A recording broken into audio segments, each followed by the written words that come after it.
සංසාර සාරෝග විනීතනි සම් සන්නීත සාතම් සුචිසාරදී සම් සන්දීරකං සොන්න තනුපලාසම් සංලාපදේසින් පනමේ විසාසම් සමන්තා චක්කවාලේසු අත්‍රා ගච්ඡන්තු දේවතා සද්ධම්මං මුනි රාජස්ස සුනන්තු සග්ග මොක්ඛදම් ධම්ම ශ්‍රවණ කාලෝ අයං බදන්තා ධම්ම ශ්‍රවණ කාලෝ අයං බදන්තා ධම්ම ශ්‍රවණ කාලෝ අයං බදන්තා නමෝ තස්ස භගවතෝ අරහතෝ සම්මා සම්බුද්දස්ස නමෝ තස්ස භගවතෝ අරහතෝ සම්මා සම්බුද්දස්ස නමෝ තස්ස භගවතෝ අරහතෝ සම්මා සම්බුද්දස්ස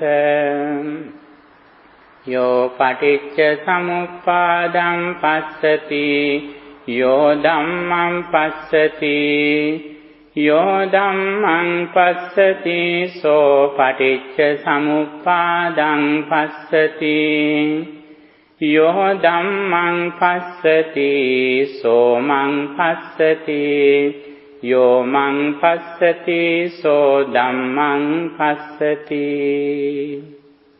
Homage to the exalted one, the worthy one, the perfectly enlightened one. Sadhu, sadhu, sadhu. Dear friends in the Dhamma, all of you are warmly welcome. Today we are going to explain the very special doctrine in Buddhism, that the dependent origination. Dependent origination. What is the Buddha's word for the Paticca Samuppada? It is the Paticca Samuppada in Pali language. In English, the law of dependent origination or the law of cause and effect. This is the most important doctrine that comes in Buddhism. Okay, Buddha says, he who understands the dependent origination, Paticca, he understands Dhamma. He who understands Dhamma, he understands Paticca. On the other hand, Buddha says, he who sees Paticca, he sees Dhamma. He who sees Dhamma sees the Buddha. This is the way how we see the Buddha. Even though we see the Buddha's image, actually we can see the real Buddha. We see the real Buddha through understanding of the dependent origination. And all Buddhist doctrines that Buddha has explained depend on dependent origination. This is the heart of Buddhism. Actually, last couple of weeks, we usually discussed the dependent origination. Even though I didn't say the word Paticca, actually in the bottom level, I explained the theme. This is the theme that I explain every day. Okay, every day I have used a very special sentence in our previous handouts. But it is not in this handout, but meaning is here, but in other handouts that I gave you before, actually I have said you, ahutva sambhutam hutva nabhavissati. It means, the experience that we have now, It doesn't come to the present from the past. The experience that I have at the moment, it doesn't go to the future. Without remaining anything, it arises and ceases at the moment. This is the nature of our life. This is the reality. Whether we like or not, whether we believe or not, whether we understand or not, this is the reality according to ultimate truth. Buddhism has explained both truths. One of them is conventional truth. Okay, there are some things in the world, physical, and before you come here, everything was here. After you leave, everything is here. It remains. It is true, but it is true only according to conventional truth. Until you are living in the conventional truth, actually we never overcome suffering. If we are going to overcome suffering, if we want to get rid of suffering, if we wish to overcome suffering, we have to understand the ultimate truth. Ultimate truth depends on understanding of the dependent origination, Paticcasamuppada. Okay, in the very early morning when the Buddha enlightened, in a full moon day, actually he realized what is the reason people suffer in the world. What is the nearest, what is the closest reason why we suffer in the world?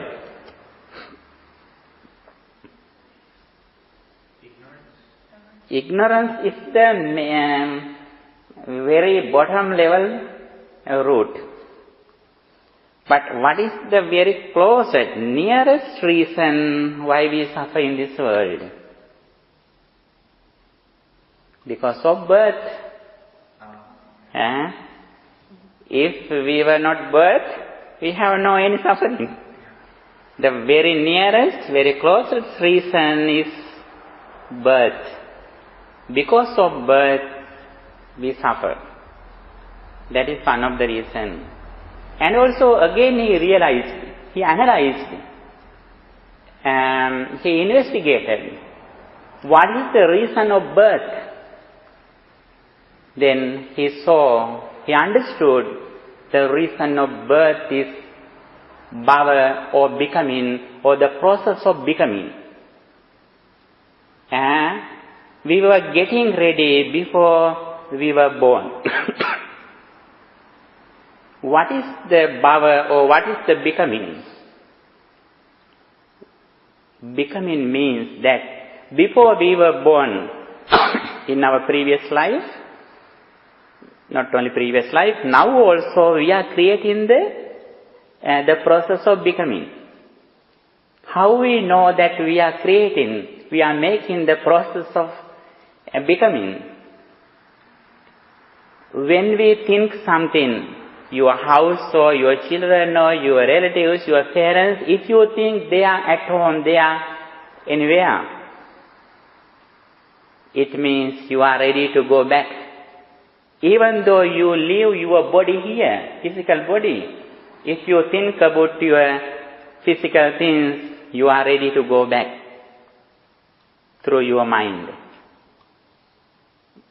That is the sign that we are ready to go back to the world.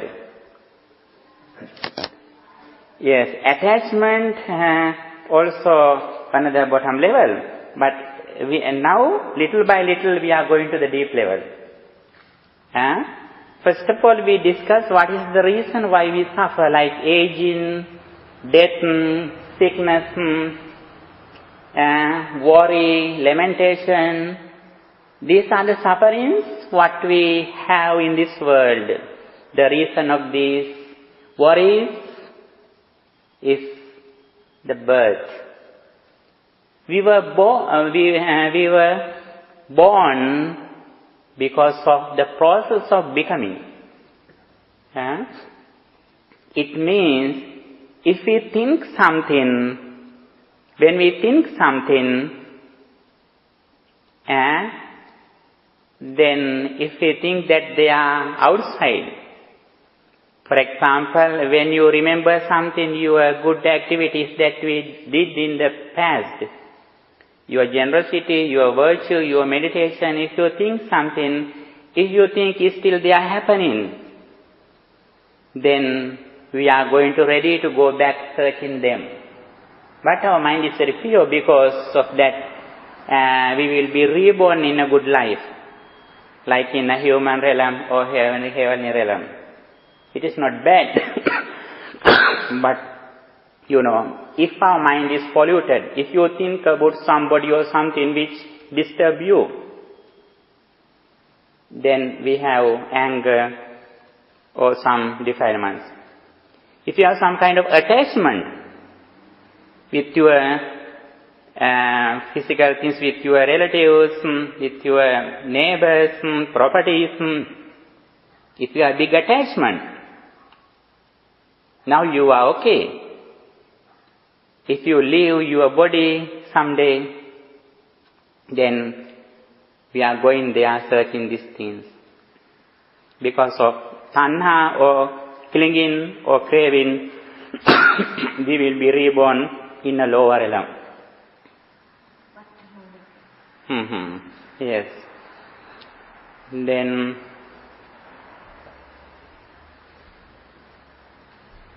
now, little by little, we are going to deep level.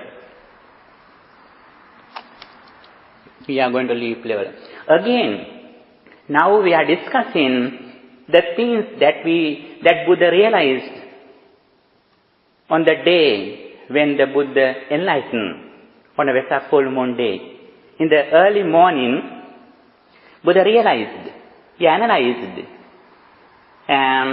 he discovered, investigated what are the reasons people are suffering. Step by step, he is going to the deep level.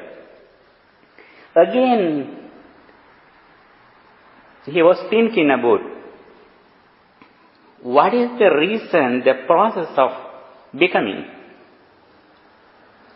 The reason of becoming is the clinging.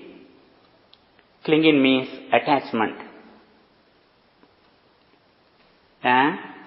If you have some kind of attachment, then you have clinging, then you have the process of becoming, and you will be reborn, and after we are born, we have all kind of pains and lamentations. Again, Buddha realized, what is the reason of clinging? Then Buddha realized the reason of clinging is craving or big attachment, trusna. Again Buddha realized, Buddha analyzed, he discovered, he investigated, he reflected on what is the reason of craving. Then he understood, he discovered the reason of clinging, the reason of craving. What is the reason of craving? Buddha understood sensation or feeling, Vedana. Feeling means not only negative feelings, but if we have good sensations, feelings, that is also included in sensation. How we achieve, how we receive the feelings? Through our six senses, through our eyes, through our nose, through our ears, through our body. These are the places from where the feelings arise. Again, actually these are, all of them are impermanent. For example, as soon as you are seated here, you are so comfortable. After little by little, your body you keep this side, and again finally you think that after you stand up, you are comfortable. Although you are stand up As soon as you stand up, you are comfortable. After a few minutes, again you are not comfortable. Again you want to walk or you want to again sit down. The reason of that situation is the Vedana or feelings are impermanent. Actually, if we lived the thing that we did only change in our behaviors, postures, only we did in our entire life is that, we change our posture. That only we did in our 40 or 30 or 50 or 60 years life. And again Buddha realized what is the reason of feelings or sensations. Then Buddha realized the reason of sensation is contact. What is the contact? We contact forms through our eyes. We contact some sounds through our ears. We contact some smells through our nose. This is the way that we contact with the object in the external world. Sometimes those contacts may be good, sometimes bad. According to our vision, it differs. Actually, the outside objects can bring sorrow or happiness. It arises, it happens, it depends on our attitude, our vision, our understanding. For example, now you are Buddhist, you are pleasant with seeing Buddha's image. But sometimes if somebody who is in another religion, who are angry with us, as soon as he look at the Buddha's image, he may get angry. But the statue is same. You are happy, that person is unhappy. He is sad, he is angry. The image is same. But outside things can bring sorrow or happiness. It depends on our attitude. When you go to the mirror gives you a picture according to your figure.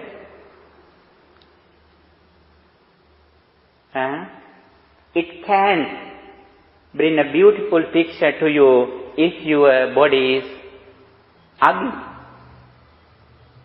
If when your body is pleasant, mirror can bring a good figure for you. It depends on in this side. Our life also like that. Our mind also like a mirror. Then actually, if we can change our attitude, if we can think something intelligently, if we can think according to the way how we overcome suffering, then outside objects can bring sorrow or lamentation or happiness. Then we have created happiness inside by ourselves. Again, Buddha realized in the early morning when he attained enlightenment, what is the reason of senses, six senses? The reason of six senses is mind and matter. It means mentality and corporeality. Actually, although Buddha separated these things, in the physical world, we can separate them one by one. We have to realize these things wisely in our intelligence. In the outside, in the physical world, we can separate this is feeling, this is sensation, this is craving, this is clinging. We can separate them in the outside. We should analyze them in our mind with our intelligence or wisdom. And again, Buddha realized what is the reason of mind and matter. Then Buddha understood the reason of mind and matter is consciousness.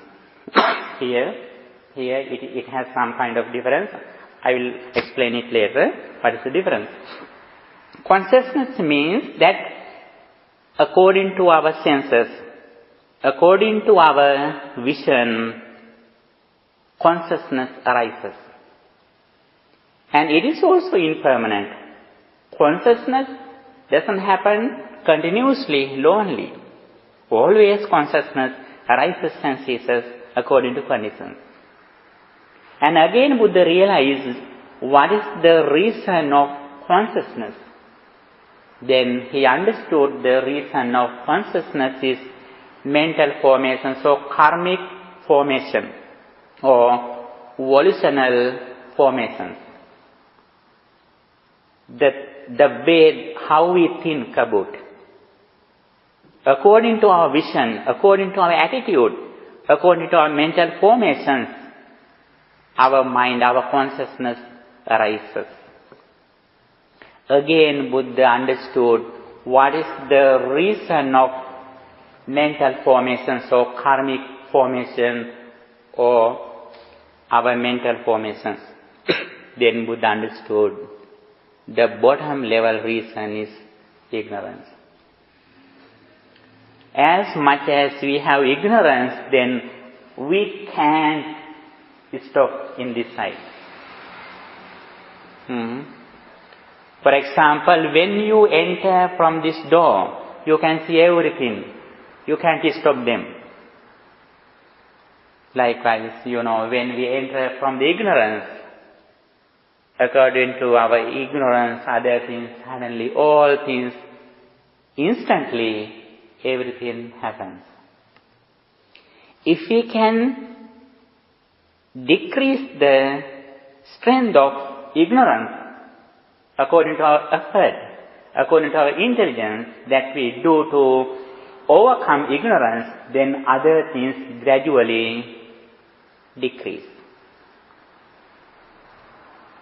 Then, what is the ignorance that we have? What is the common simple meaning? Ignorance. Ignorance about suffering? Like we think that there's pleasure, like so desire something, but there's always pain.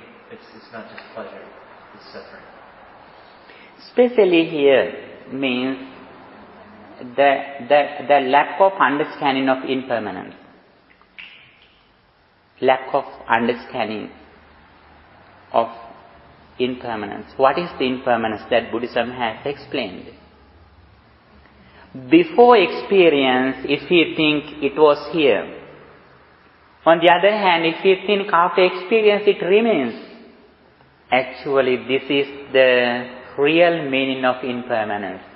But usually people think that going to old age, going to sicknesses, going to die, these are the impermanence. Actually, these are the primary level meaning, very surface level meaning.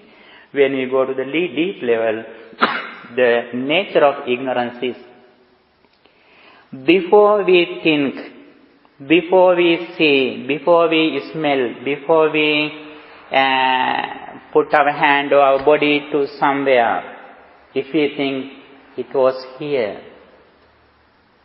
After experience, if we think that it remains, this is the nature of suffering. For example, when somebody blames you, after that person blamed, if you think, when you remember it, suddenly your mind goes to the past. And also, because of ignorance, you live in the past experience. That person has blamed you once. Because of your ignorance, you are blamed again and again by yourself. If we are clever, actually we are blamed once. If we have no intelligence, If we have no understanding of ignorance, we are blamed again and again whenever we remember it. On the other hand, if you have experience about something which is very attractive or which comes craving or clinging for your life, some person or something that you saw someday, as soon as you remember that thing, you are happy, then you have clinging, you have craving, you have desire, you have big attachment. What is the reason? You think that still that thing is happening. For example, when you meet somebody, you get that person's phone number. When you met that person was very attractive, very pleasant, wearing a very beautiful clothes, laughing, very good smell. You are so happy when you saw that person. That is why you got the phone number. Then when you found that person, still you are thinking that person is wearing that same clothes and that person is laughing with you. But now that person may be crying. Sometimes that person may be angry with somebody. But when you call that person, you may think that that person should be laughing with me with happiness. But it doesn't happen. Because of ignorance, we still living in the past experience. Because of ignorance, if we can overcome this misunderstanding, it means gradually we are overcoming ignorance. If we think something with ignorance, it means other things cannot be controlled.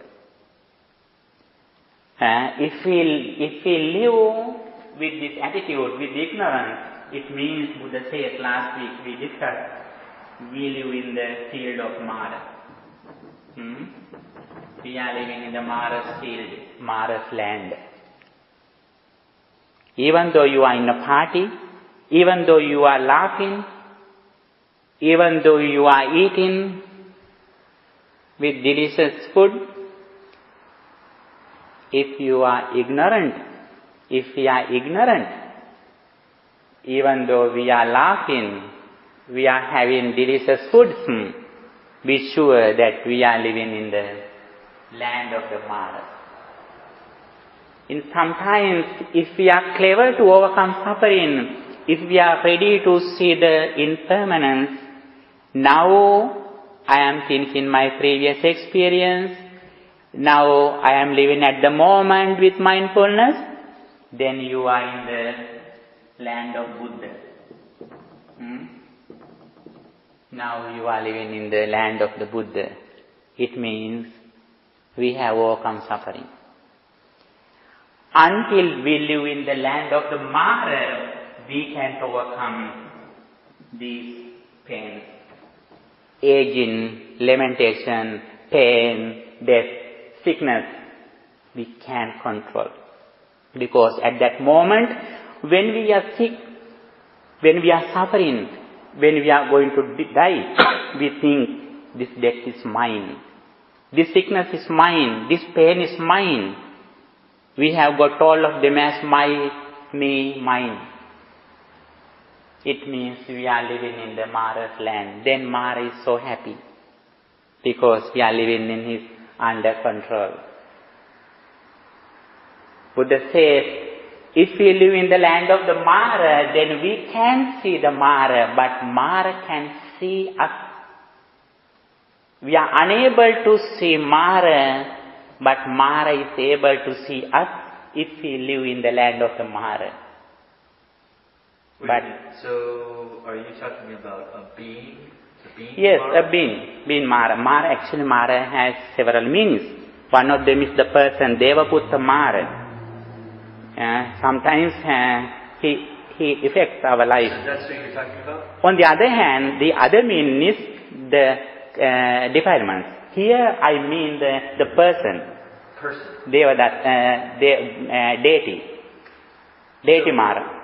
So, but why does Mara never show himself I mean, you could say, like you said, that like he can see us, but why does he not show up here if he's so powerful and everything? No, actually, it doesn't sound that always Mara is look at us. Yeah.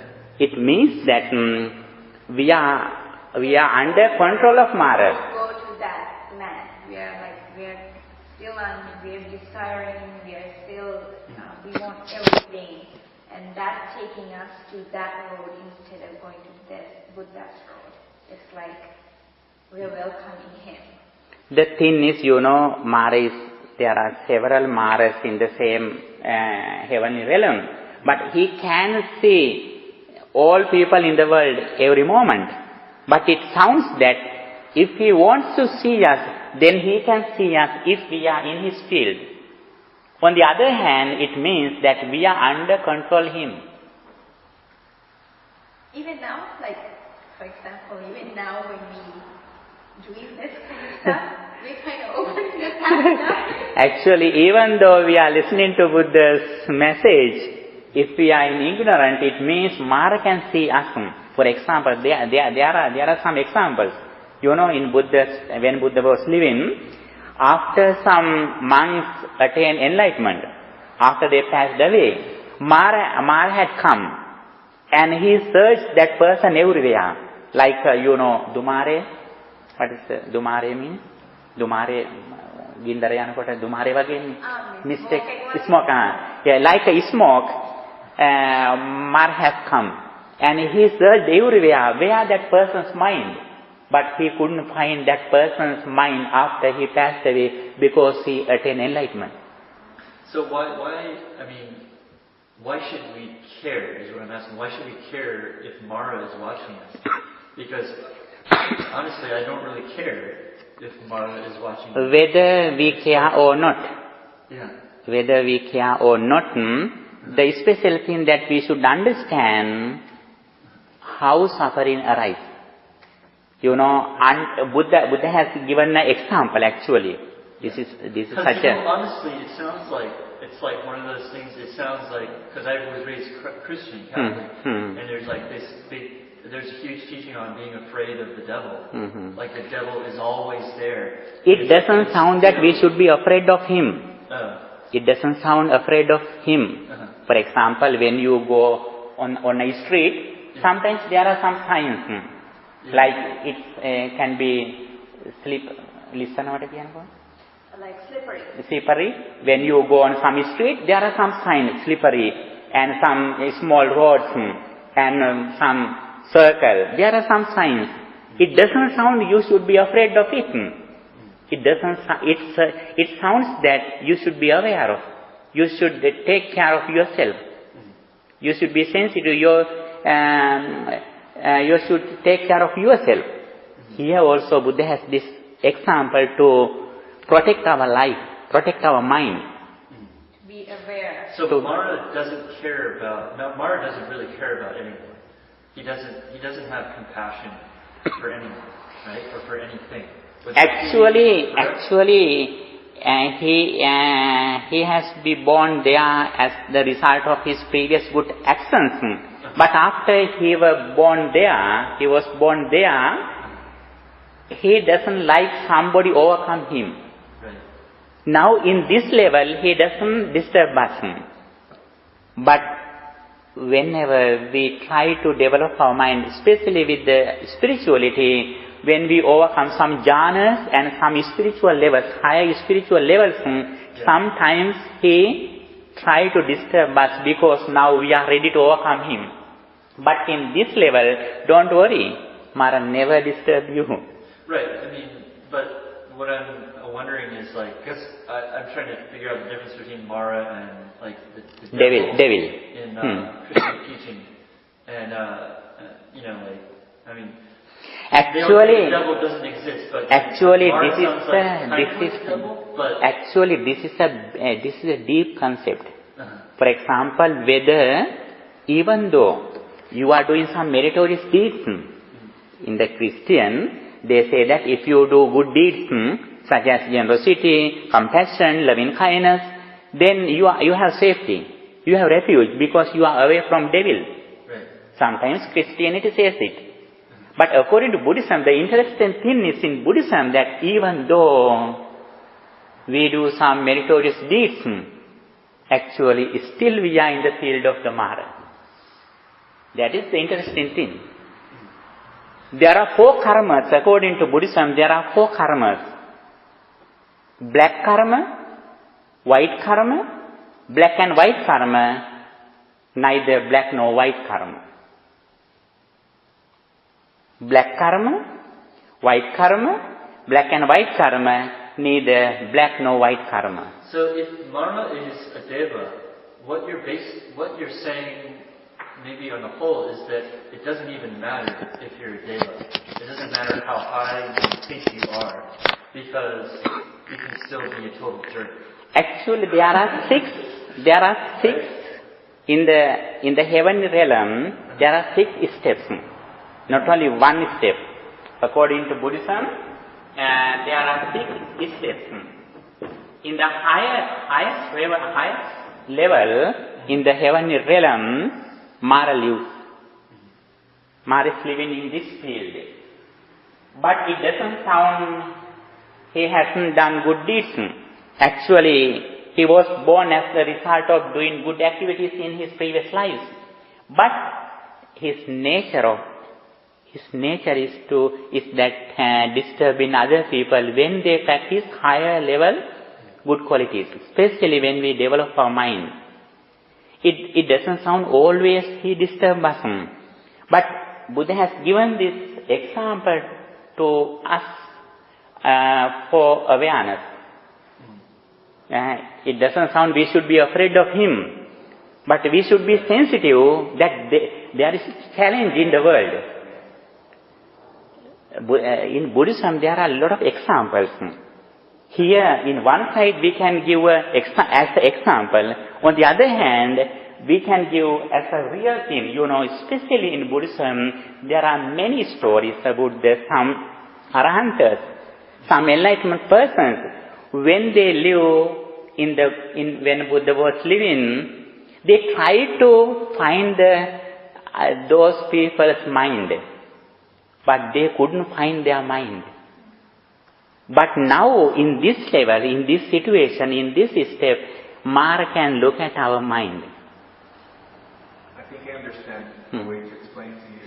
It's like that even though he's there in the 6th plane or realm, leaving Mara's mind down here, it's his actions because we're living with ignorance. And if we were still with ignorance, we're not going to surpass him. Yeah. We're still going to be down here. So that's why it's good for us, he thinks, just think with your ignorance. To keep us on this level. To keep us here. It's even though he's not here, but it's his actions for keeping us down here. But he's ignorant himself. Yes, of course.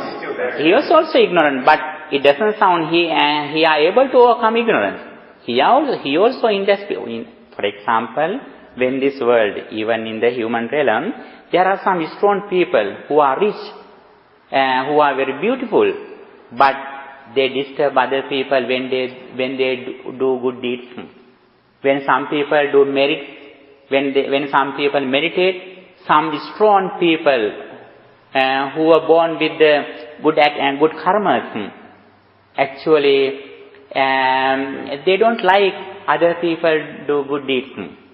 He also like that, especially here Buddha has given this example not to be worried. We should understand the field where we are. And not only we, in this level, other heavenly realm beings also under the control of mind. It means we are under control of ignorance. Someday, if we can overcome ignorance, it sounds that we have overcome Mara. Here, Buddha has given this example to overcome this field. He explains us this situation kindly. It doesn't sound ever we should in this field. Little by little, we try to overcome this field and to this field. And that's where my question comes in. like you said, like if you're in a party, if you're enjoying a party and you're ignorant, you're still in Mara's land. So how can we still enjoy the party and enjoy our lives, but not being ignorant? But we're still enjoying, but not being ignorant.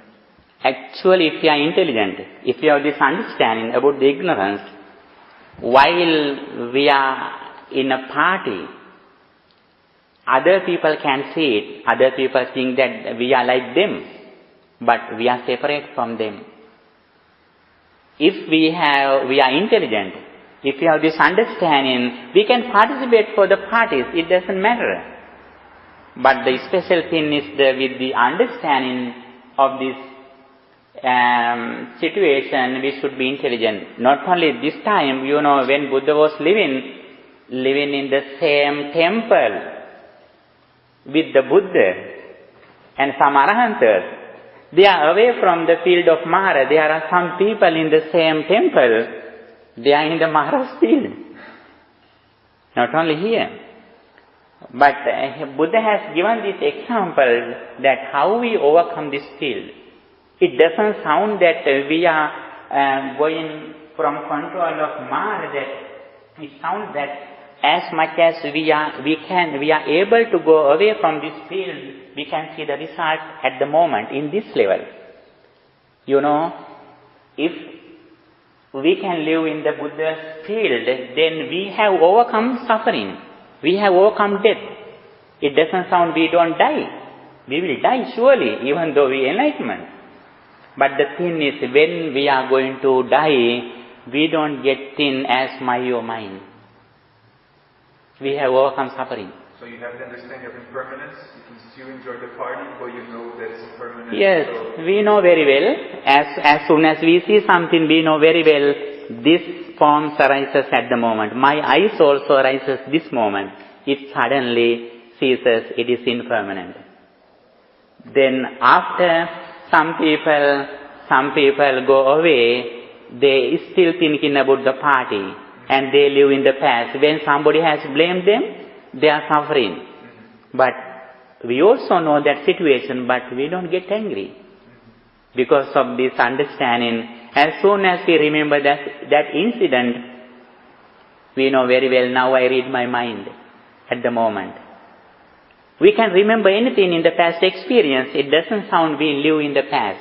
But other people who are ignorant, they live in the past. If they have seen something as the beautiful thing, still they have clinging, they have craving. They live in the past. But we can remember all things without anger, without desire, without big attachment, without ignorance. Everything is impermanent. As long as we realize everything is impermanent.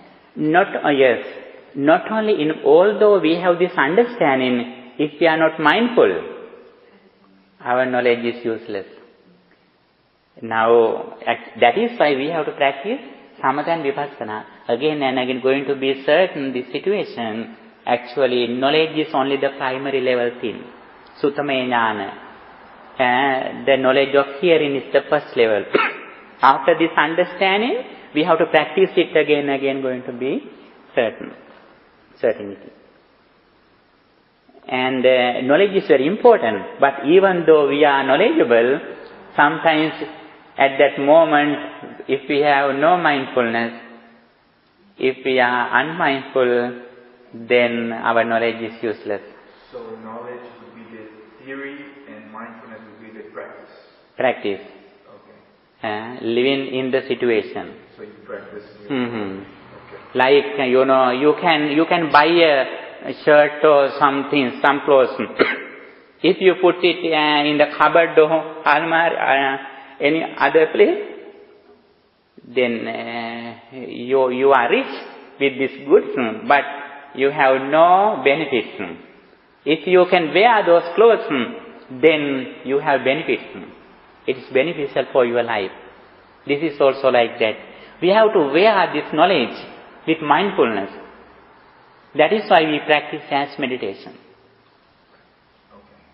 Then day by day, actually according to Buddhism, there are three main unwholesome roots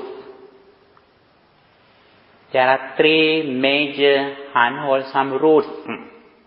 They are lobha, desire, or craving, or lustful desire, or greed, and anger, dvesa, or ill will.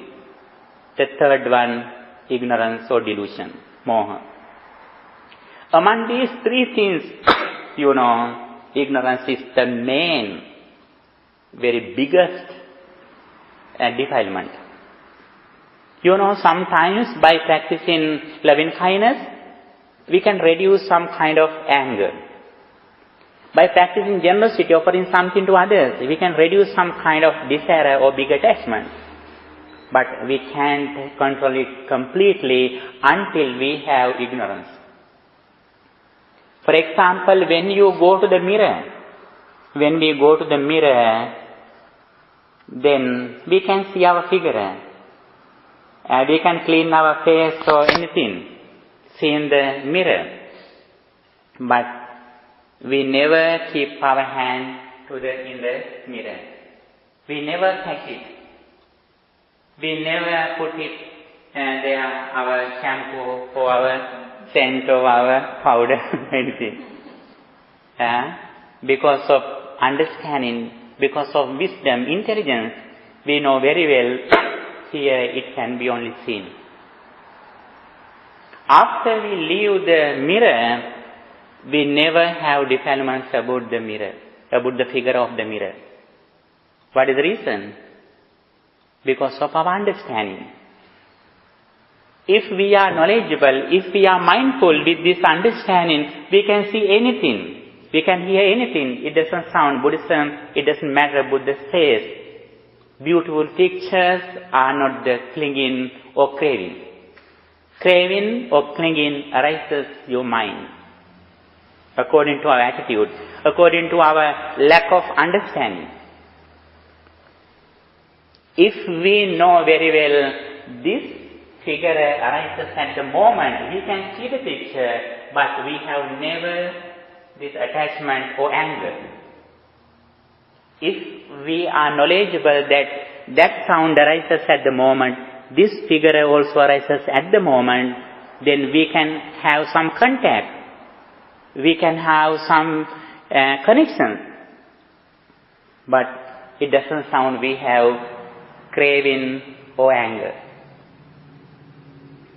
My question would be, so attachment. What if you, because of your success, your life, and then you want to buy a house, a beautiful house, or a luxury car, because it's going to make you feel good. It's a luxury car. Maybe you don't need that car, but you want it because it's going to make you feel good. Or a beautiful house because it's going to make you feel good. How can you attain them? It's going to make you feel good but not being attached. In other words, how can you get what you want without having the clinging to that? Because, in other words, you're going to feel good because you have it. Yes. So actually, it is a good question. Even Buddha lived in a very luxurious temple. Sometimes some ascetic people lived in a very small hut. When Buddha was living, there were some ascetic people. Actually, they didn't use even clothes. They didn't have even clothes. You believe that still they had craving, desire, clinging. As I mentioned before you last week, this is only the physical things that we are going to overcome. We have 5 things, 5 defilements, 5 aggregates. Rupa, Vedana, Sanya, Sankhara, Viññāna. Rupa is only one, forms is only one. Vedana, feelings and sensations and mental formations, consciousness. We have other combinations, other cravings too. Even though we overcome, we get rid of, we reject these physical things, still we have some kind of clingings. What we saw, what we heard before. This is the thing that we have overcome. With this understanding, if we are knowledgeable what Buddha said, If we are rich, actually we get some facilities. We buy a very luxurious vehicle. It doesn't matter. Actually, we get those facilities not to show others.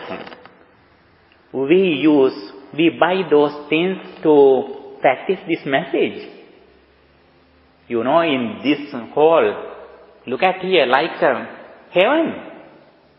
When somebody, in a Central American country people or some Asian people or some very poor African people see this hall, sometimes they think that this is like a heaven. They were surprised. Do you have an attachment with this? No. The environment is so pleasant, but look at those flowers. How nice, how beautiful.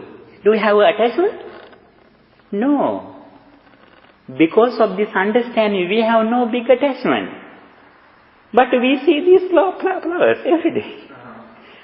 So, to his question then, we can get what we want, but as long as we're not attached to it.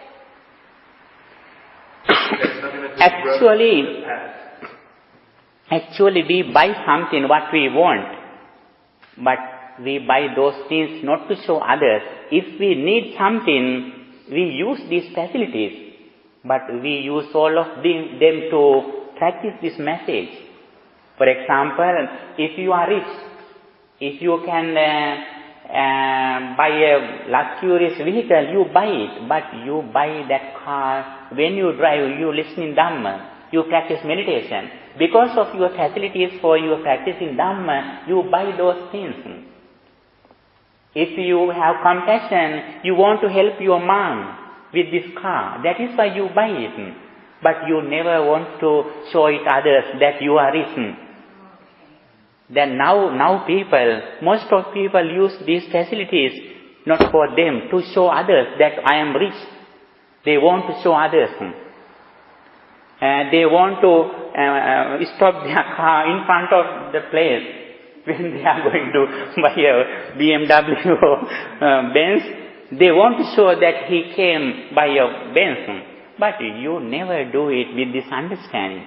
But it doesn't sound that you don't use those facilities. Actually, we use those facilities, but always we try to use facilities to fulfill this message, practice this message. If when we are going to a very poor car, then actually it is so difficult. And also we are afraid of whenever I break down on the way, then you can't practice anything.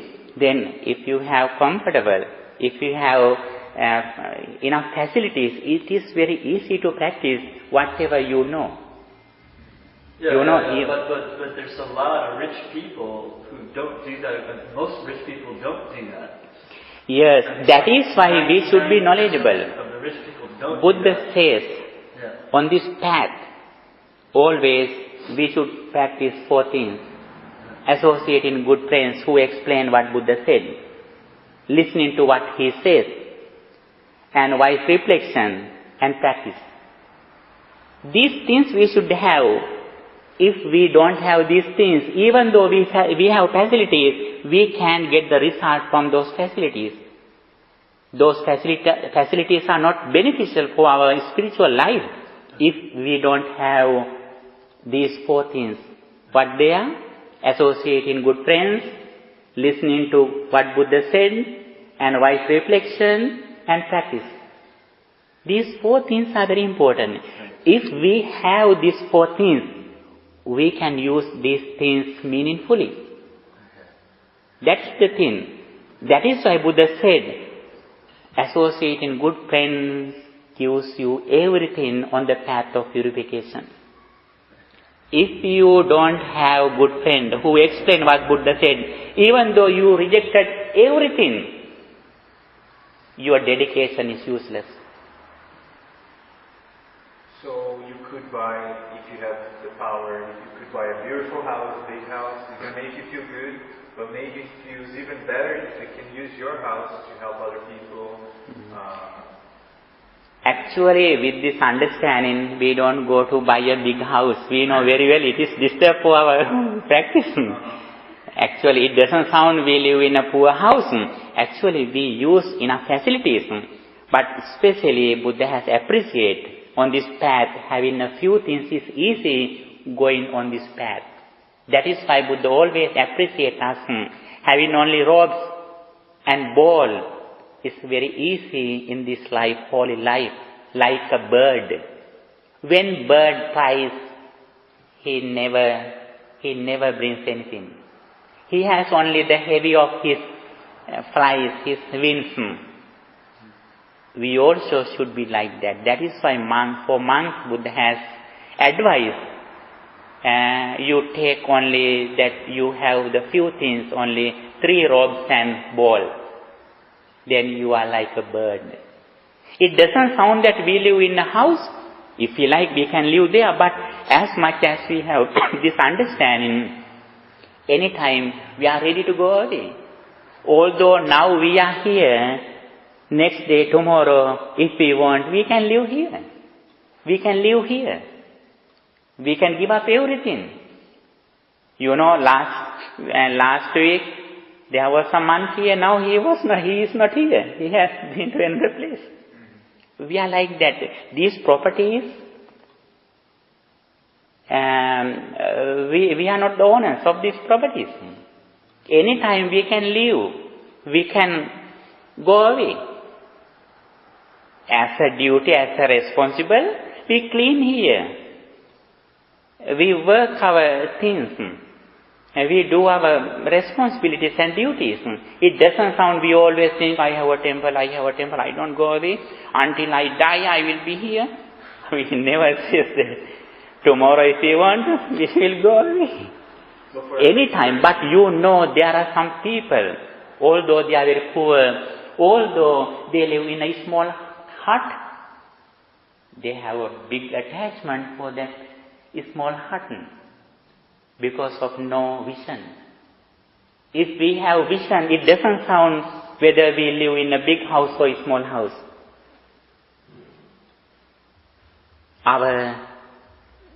Our renunciation, our dedication, our giving up depends on our attitude. You know, Buddha has, that is why Buddha said, there were monks, when Buddha was living, who came from giving up their kingdom, their crown. There were some monks who came giving up their small hut, sometimes their small paddy field. But Buddha said, the renunciation, both of them, I see same. If somebody has come to the assembly of the Mahasangha giving up his kingdom, if somebody has come to the ordination giving up their small hut, Buddha says, the renunciation of both of them, I mention same. What is the reason? A king has some kind of attachment for the kingdom. That poor person has same attachment for his small hut. That is the thing. Then we may think that when I have a lot of things, I have a lot of desire. Buddhism doesn't say it. Sometimes, you know, the people who are in a big house, they have few attachment. They have a little attachment even though they live in a big house. Sometimes there are some people, they live in on the street, in a small hut as homeless people. But when somebody steals something, they are going to kill them. You know? Yeah. Yes. They have a lot of defilements, anger, desire, delusion. But there are some people who live in a big house, actually they are so generous. They invite others, come and get our food. Especially in a Buddhist house, when they practice some generosity, when they practice some alms giving, anybody can go there. Never they reject them. When we go there at that event, we mention that house as our house. They are ready to invite us. We are welcomed by them always, especially when they practice generous. Actually, at that day, not every day, at that event, they are like the people who are enlightened. Because they have no any desire at that moment. Their mind is so pure. I guess that was my point. But you could have it, but yeah, you could have it. It doesn't sound Buddha always encouraged to live in a big house, having lot of friends and goods and properties. Buddha didn't appreciate it. Especially Buddha always encouraged us to have a few things. It is very easy to go on this path. When you have a lot of things in your house, you have to waste your time to clean them. Then you have no time to practice this message. If you use only few things, it is very easy to go on this path very fast. That is why Buddha said, if you have few things, you are like a small bird, then you have a lot of facilities, then you are like a big bird, then he can fly easily. That is why Buddha always encourages us to keep few things, especially for the monks, he encouraged. That is why monks go fast on this path. Lay people come slowly. Monks can go fast because of we have few things. We always ready to give up anything that we have now. Yeah, in this country, I think especially, I think maybe it's different in Sri Lanka and other countries, but in this country, like a lot of the wealthy people, like the billionaires, they made their money off of violence and greed. Just straight up, like violence and greed. There's a history of like slavery in this country, and a lot of people became very wealthy because of that. Not because of any kind of like merit or hard work that they did. So I think that's why there's some confusion. And then added to that is like the Christian idea, the Western Christian idea that people who are wealthy are spiritually higher. And so those two things were confused and confusing. Actually, you are correct, not only in the Western society, even in some Asian countries also like that. There are some business who earn money in their own way. They are more rich. They are richer than other people. You are correct. But it doesn't sound always it is same. Sometimes there are some rich people, they earn money in the righteous way. Right. For example, in our society, in our devotees, among our devotees, actually there are some people who are so rich, but they work hard. There are some other lady devotee. Actually, her husband is a doctor, but that lady says, I earn more money than my husband earns. But I earn all of this money not to spend for my house. My husband, the doctor, take care of all of us. The money that I earn, all of them, I spend for the meritorious deeds. I earn money only for merits. But I earn more money than my husband earns. But my husband spends all money for my house, my money only for merits. That's the attitude that they have.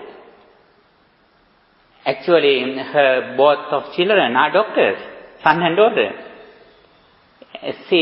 Sometimes she mentions us that, Bhante, I don't take care of my children. I more take care of you than I take my children, because now they are rich and they can do their jobs, and I don't take care of them. But now I take care of you. I help you. I encourage you to go on this path, and please you go to the college and study very well and practice meditation. They always encourage us, helping us. I give this example. Sometimes some people in the society, mostly we can see some rich people, they have earned money in their own way. That is why they are rich. They have greed, they have anger, they have big attachment. They are always struggling with others. It is true, but sometimes we can see there are some rich people who earn their money in the righteous way, and also they offer that money for the society, for the benefits of others, and also they daily practice merits, and also not only practice merits, a special thing, like that lady, they listening more Dhamma sermon than other rich people or than other poor people listening. That lady, you know, when she drives, she listening to Dhamma. You know, that lady is the best devotees who listening a lot of sermons than other people just do. That's the thing. Otherwise, that lady works hard while she is conducting many things in his job. She does merits and she practices meditation like this. So I guess that's my point. Like the example of this lady, she's rich. She probably lives in a nice neighborhood, in a nice house. She uses it and practices the Dhamma. I think it's easier for her to live in a neighborhood that she likes, in a house that she likes, and practice it, than if she was living in a bad neighborhood, in an ugly house that she didn't like. Maybe she would still practice the Dhamma, but I guess it would not be as easy as in a place that she likes, she enjoys. She can practice, she can help other people. I guess that would be my main point. You know, having something that you like, you enjoy, but you can still, you know, giving up the attachment, but you still help other people and practicing the way, I guess. Attachment or disattachment, doing merit or not, depends on not what we have.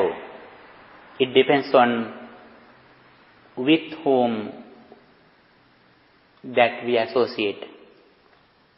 As I mentioned before, associating good friends, listening to what Buddha taught, reflection, wise reflection and practice. These are especially associating good friends. This is the main reason which decides our spiritual path. Actually, although she earns money in righteous way, if she didn't have good friends, Dhamma friends, so listening to Dhamma, actually that lady's wealth is useless. Because of her effort and dedication, she could find the real Dhamma and real persons who explain what Buddha taught. That is why, you know, sometimes there are some people who have earned money in wrong way, but after they associate good friends, they change their jobs. And also they offer those money for the benefits of others after the understanding. When there are some wrong people in the society, we can't blame them. We also have a duty to point out what the correct way. That is our compassion. When we are knowledgeable, we should have a duty, responsibility, that we should do it to point out them what is the correct way. But I still think she's still maybe living in a good house with maybe good cars, I guess, right? She's not, she's still practicing the Dhamma, like you said, she listens a lot of Dhamma, she does a lot of merits, good deeds, but I still guess she has a good house, her husband investing in her house. Yes, well, you know, sometimes, as I mentioned before, that somebody makes a big house to show others. Somebody makes a house to do some good deed with their parents, with their children. For example, that lady has a big vehicle, Cadillac. Why she bought a big vehicle? Actually, while she is coming to observe precepts, she collects every people's neighborhood. More than 8, 7, all of them come together. Actually, she told that I bought this car to bring my friends to the temple on the observing day. That actually, we should see the attitude of that person. Sometimes when somebody drives a big car, we may think that that lady is so greed or mane, polluter, big polluter. Sometimes, but when we see the attitude of that person, actually that vision is very high. It is very righteous attitude. That is why we can criticize some people. On the other hand, actually criticizing others is not our duty. Our main duty should be protect our mind, develop our mind. That should be our main duty. When we criticize the society, if we live 500, 600 years, we can criticize others. But we have only 50 or 60 years, we have no time to criticize others. Buddha. But it's life and death. If there are other people who are very powerful, rich and powerful people, you have somebody like Donald Trump, who is a very rich and powerful person, and at the same time he's a violent person, and he's talking about killing people and kicking people out of the country. So you have to speak out. You have to protest against that. You can't just say, "Oh, it's okay." You have to. Do you want your kids to be abused and sexually molested and stuff without, let's just not say anything? You have to present sometimes. Actually, the thing is, we can't control all of society. The government has a responsibility. If we have some our relatives or close friends or neighbors, we can give some advice them. But we can't correct all of them in the world. That is the responsibility of the government and police. But they don't care. The government and the police, oftentimes they just don't care. They're not vested. They don't have a vested interest, or they're of a different group, so they don't give a damn about people in a minority group. Actually, so it's up to us to step up and do sometimes, government, some people also help them. You are correct. Especially some heroin, some drugs who sell some drugs and some things. Sometimes government also help them. I'm speaking from personal experience. I'm not talking about some hypothetical situation. Hypothetically, yes, the government, the police should help. But if you ask in this neighborhood, you go 1 block down, 1 block to the right, just take a square block. I would ask you to ask those people how much the government and the police, how much they trust them to protect themselves. Yes, sometimes actually the special thing is this nature is ever, forever in the world. Actually, that is why Buddha said, the only few people understand this thing and they go away from this world. Although there is a very good vision in the world, all people don't go on this way. That is why the world goes forever. Only few people go away from this attitude. Only few people go away from the sansaric journey. If we are intelligent, actually the main duty should be developing our mind. This is the only thing. Sometimes even we can't help even our parents too. If they have misattitude, if they have wrong understanding, sometimes we can change even our parents. How we control other people. Last time I have heard the incident that in a Muslim country, some person's mother has told that my son don't do this violence. It is not good. What happened? That person has killed his mother. This is the world. Actually, in this situation, how we correct other people? Actually, although we have compassion, although we are knowledgeable about the karmic law, sometimes even Buddha couldn't control, discipline some people. Even, when Buddha was living, there was a person near the Jetavanaram, where Buddha lived, who killed pigs in his entire life. Buddha couldn't correct them because of his misunderstanding. That is the thing. Buddha also couldn't train all people. He could control only few people. This is the thing. If we are knowledgeable, if we are intelligent, as much as we know this path, we try to go on this path, decrease in our defilements. That should be our main effort. Okay, we were discussing about the dependent origination. This is the most important theme in Buddhism. If we know the process of this sansaric journey, if we have understanding about the Patisampada or ignorance, then we know the Four Noble Truths. Understanding of Four Noble Truths depends on understanding of dependent origination. Buddha says, he who understands dependent origination understands Dhamma.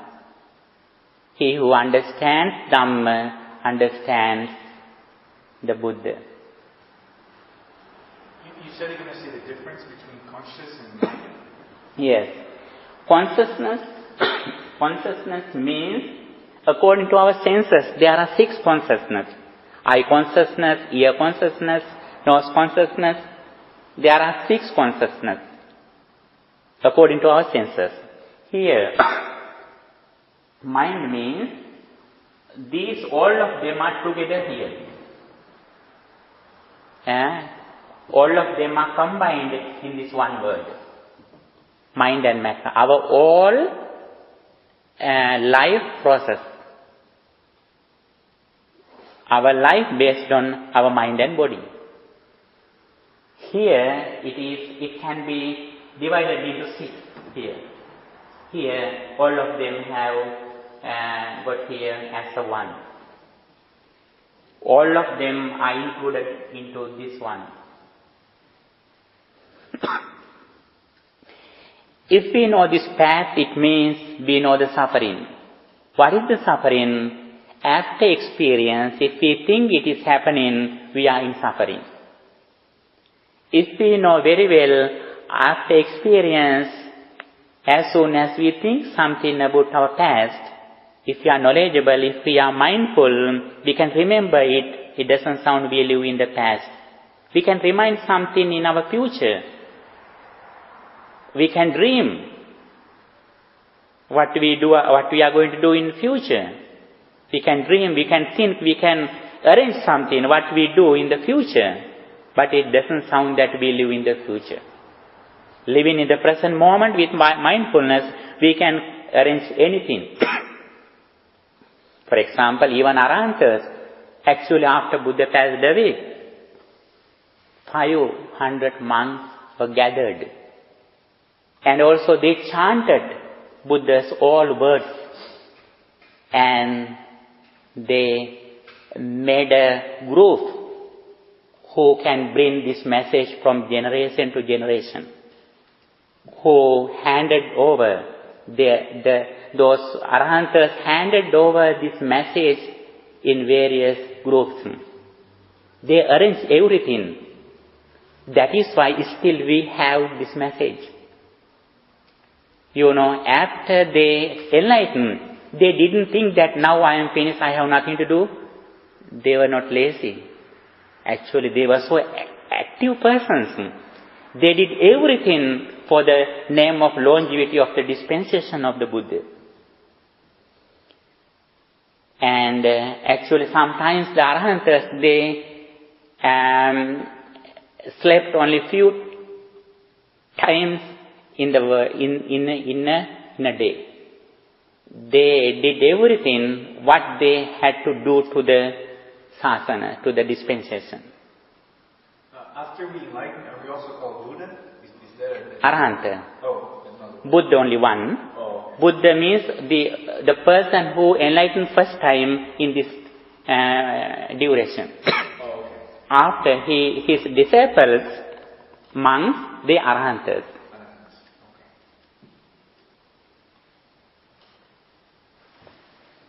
Okay. Understanding of dependent origination means understanding of suffering. If somebody understands suffering, he is ready to overcome suffering. If we want to overcome suffering, we have to overcome craving and clinging with ignorance. And also, if that person can overcome desire and anger, then he is ready to achieve bliss of Nibbana, enlightenment.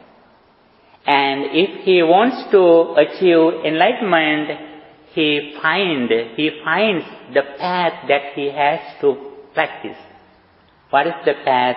3 disciplines: virtue, tranquility, and wisdom. Sila, Samadhi, Panya. This is only the knowledge. Knowledge is not enough.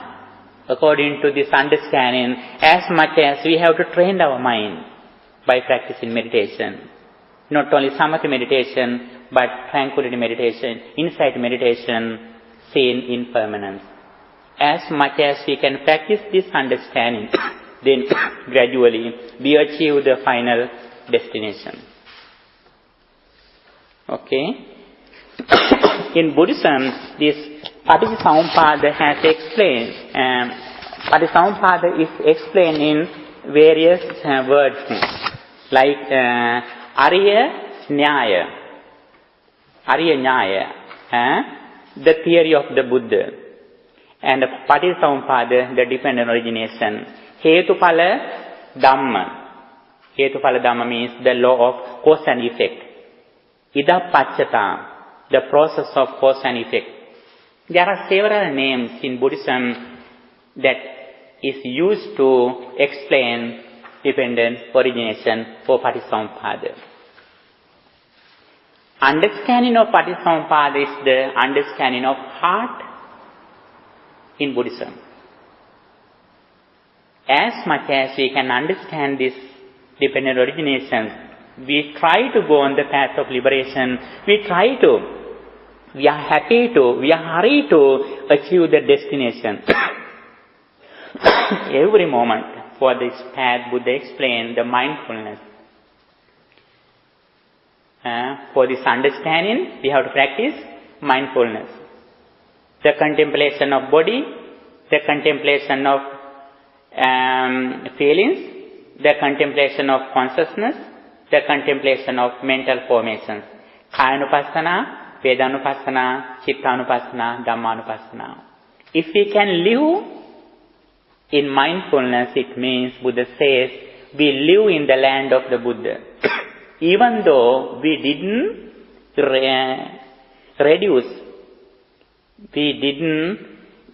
decrease all defilements, as much as we can live in the mindfulness, at that moment we are away from the land of Mara. Don't worry. Even though we didn't destroy our all defilements, as much as we can live in the mindfulness, at that moment we are away from the land of the Mara. At that moment we are living in the land of the Buddha, with the awareness of our mind and body, seen impermanent. We should try to increase the duration that we practice mindfulness. That is the success of our life, real success. Why is it? When we live in mindfulness, we have overcome suffering. Then nobody can disturb our peace of mind at that moment until we live in mindfulness.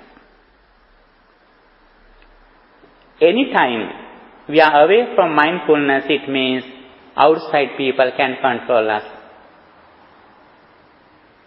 If outside people can control us, be sure that we are away from mindfulness.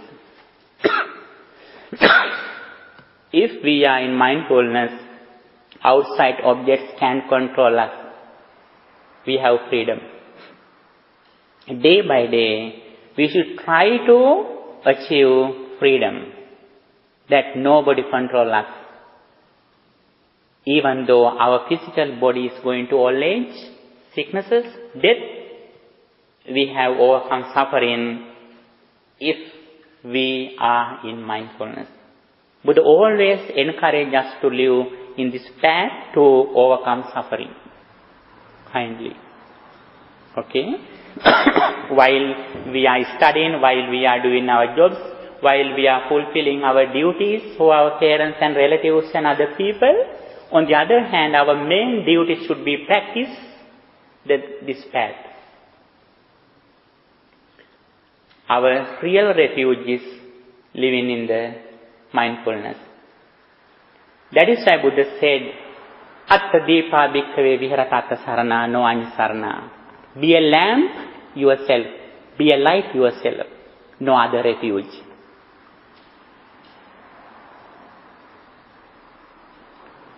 Okay, thank you for your listening. I think you asked questions while we were listening. However, if you have any question, you can ask. Actually, day by day, when we are going up with the understanding what Buddha told, actually our questions gradually, automatically are solved. And the special thing is, we mostly, when we listening to Buddha's message, we try to criticize others. Actually, we do it kindly, but we should go away from that attitude. For example, when you are generous, you think that other people are so greedy. They are greedy. Actually, don't care of them. If you are generous, you can be proud of your quality. Sometimes we can control them. If you clean here, somebody do some bad things here, then you get upset. Don't worry. Here the place that you can develop your some skills. Try to get the benefits at that occasion, at that moment. Okay, the thing is, as I mentioned before, that listening to Dhamma is like sharpened weapons. Sharpened weapons for the battlefield. Where is the battlefield? The place where you look at some bad things, where the place you listening some negative things what you don't like. There is the place, the battlefield, where you use the weapons, sharpened weapons. But we sharp weapons, we put them in the cupboard, we never use them. Actually, we have to use these weapons in a few minutes per day. When somebody blames you, when somebody does some things which can get upset you, that is a very few minutes per day to practice. Don't neglect that chance. Don't give up that chance. That is the proper place that you can use these weapons. For that, we should be intelligent and mindful. What is the mindful? Aware of our mind and body. What is the intelligence? Seen impermanence. Finally, we have to practice only two: mindfulness and wisdom. Okay, thank you for your coming. We discussed a lot. Thank you for your coming. Today, we discussed a very important theme in Buddhism, the dependent origination.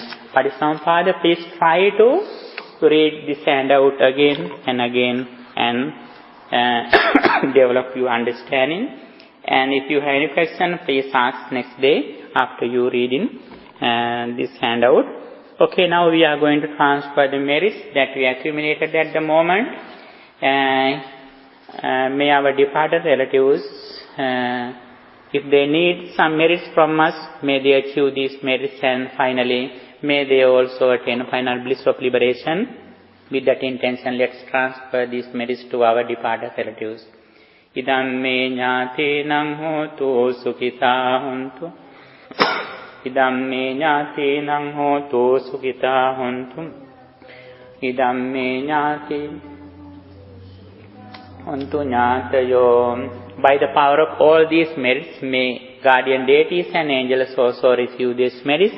By receiving these merits, may deities also protect you.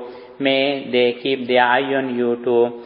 Finally, may they also attain final bliss of liberation. With that intention, transfer these merits to guardian deities and angels too. Ākāsattā ca bummattā devā nāgā mahiddhikā puññantaṃ anumoditvā chiraṃ rakkantu sāsanam. Mahiddhikā puññantaṃ anumoditvā chiraṃ rakkantu desanam. Ākāsattā ca bummattā devā nāgā mahiddhikā puññantaṃ anumoditvā chiraṃ rakkantu tvaṃ sadā. By the power of all these merits, may you be well, happy and peaceful. May no harm come to you. May no problems come to you. May no difficulties come to you. May all of us attain final bliss of liberation. Sadhu, sadhu, sadhu. Dukkhappantā ca niddukkha, bhayappantā ca nibbhaya, sokampantā ca nissoka, hanto sambe pipānino. Sadhu, sadhu, sadhu.